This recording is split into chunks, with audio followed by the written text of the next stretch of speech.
tutti, mentre l'acqua bolle, oggi voglio parlarvi dello zippo. Lo so che è un argomento decisamente trattato, nel senso che ne hanno parlato già in tanti, però vorrei dire la mia su questo famoso accendino.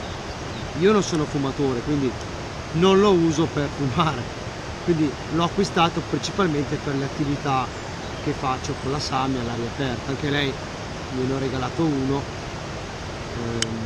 Che dire su questi accendini? La cosa che mi piace è che sono fatti in metallo, quindi possono cadere, qualsiasi cosa, non si rompono. In più il tabacchino possiamo trovare tutti i pezzi di ricambio, che sia la pietra focaia, che sia il cordino interno, la benzina, quindi è pressoché eterno. Basta comprare gli oggetti che si danneggiano e praticamente lo possiamo usare tutte le volte che vogliamo. In più, se non abbiamo la benzina, ho visto che lo si può ricaricare ad alcol e quindi veramente è eterno un accendino di questo tipo.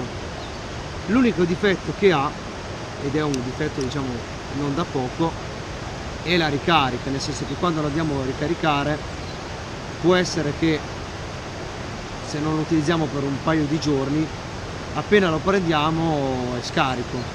Purtroppo è un difetto abbastanza grosso, legato al fatto che la benzina evapora molto rapidamente e quindi, a differenza magari dei suoi cugini in plastica, dovremmo ricaricarlo di sovente. Però diciamo che una tanichetta di benzina per lo zippo costa 3,50 €, quindi la compri una volta ogni tot e sei praticamente a posto. Bisogna solo avere l'accortezza ogni volta che usciamo per le nostre attività di guardare che l'accendino sia carico, perché può essere che dopo una passeggiata di un giorno ci troviamo ad avere l'accendino scarico, quindi l'unica accortezza da avere è che sia carico. Come vedete prima l'ho utilizzato per accendere il fuoco, funziona bene.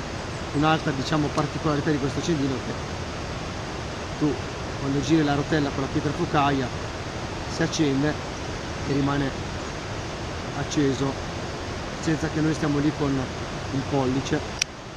Può sembrare una cosa banale, ma se provate con gli accendini in plastica dopo un po' vi brucia il pollice e non riuscite più a tenerlo acceso. Questo può essere un vantaggio anche in quei casi dove non abbiamo fonti di luce e quindi lo zippo, non so se avete magari giocato a qualche gioco survival horror o avete visto qualche film sempre dello stesso tipo, può essere anche un'ottima fonte di luce, minima, però può anche servirci per illuminare.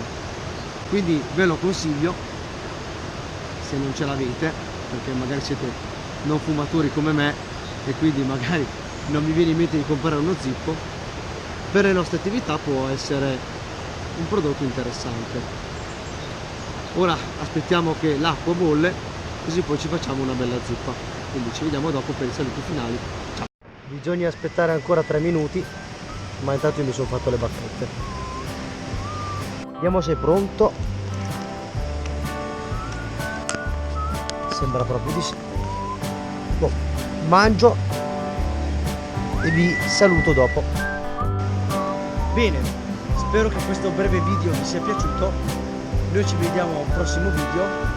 Mi raccomando, lasciate un mi piace e iscrivetevi al canale se siete nuovi. Zaino in spalla e buona avventura. Ciao ciao!